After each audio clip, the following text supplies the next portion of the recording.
मुंबईची जीवनवाहिनी असे संबोधत मुंबई लोकल ट्रेनचे वारेमाप कौतुक केले जाते, पण प्रत्यक्षात ती अनेकांच्या मृत्यूचे कारण ठरले असल्याचा मात्र सर्वांनाच विसर पडतो. मुंबईच्या लोकल प्रवासात दरवर्षी अपघातात होणाऱ्या मृत्यूंचे प्रमाण हे जगात सर्वाधिक आहे. ही बाब नेहमीच सोयीस्कररित्या दुर्लक्षित केली जाते. दररोज 80 लाख उपनगरीय लोकल प्रवाशांची वाहतूक करण्याची अवघड कामगिरी आपण पार पाडतो, हे सांगत रेल्वे प्रशासन आपली पाठ थोपटून घेत असते. मात्र त्याचवेळी मुंबई महानगरातील प्रवासात ट्रेनमधून खाली पडून वर्षभरात किती प्रवासी मृत्युमुखी पडतात, याची आकडेवारी अंगावर शहारे आणणारी आहे. नोकरीधंद्याच्या निमित्ताने किती यातनामय प्रवास करावा लागतो, याचा अनुभव लाखो प्रवासी घेत असतात. या जीवघेण्या प्रवासावर पांघरूण घालण्यासाठी या लोकलला जीवनवाहिनी म्हणत तिचे उदात्तीकरण करण्याचे काम रेल्वे प्रशासनाकडून होत असल्याचे म्हटले तर ते वावगे ठरू नये. कोणीच वाली नसलेल्या लाखो प्रवाशांच्या मनातील भावना आता उच्च न्यायालयानेच बोलून दाखवल्या आहेत.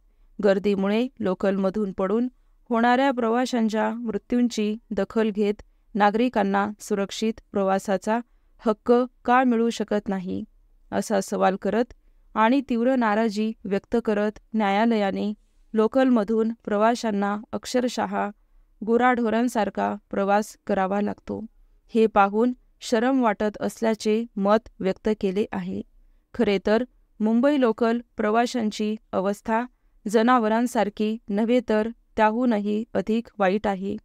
नोकरीधंद्याच्या ठिकाणी वेळेत पोहोचण्यासाठी खच्चून भरलेल्या लोकलमधून नाइलाजाने प्रवास करताना आजवर हजारो प्रवाशांचा बळी गेला आहे.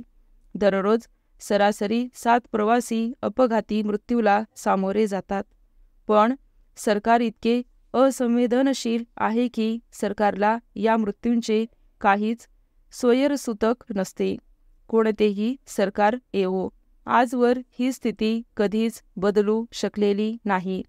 अशा बिकट स्थितीत लाखो प्रवाशांची वाहतूक करून आपण कैक प्रवाशांच्या मृत्यूस कारणीभूत ठरतो. याबद्दल रेल्वे प्रशासनाला कोणतीही अपराधी भावनाच नाही. असा अपघाती मृत्यू ओढवल्यास ती कायद्यातील तरतुदीप्रमाणे अनुचित घटना या गटात गृहीत धरली जात नाही आणि पीडित कुटुंबांना नुकसान भरपाईसाठीही पात्र धरले जात नाही. हे तर अतिशय अमानवीय आहे. रेल्वे सुरक्षित प्रवासाची हमी देऊ शकत नसल्याने आजवर मृत्यू झालेल्या प्रवाशांच्या असंख्य कुटुंबीयांची परवड झाली आहे.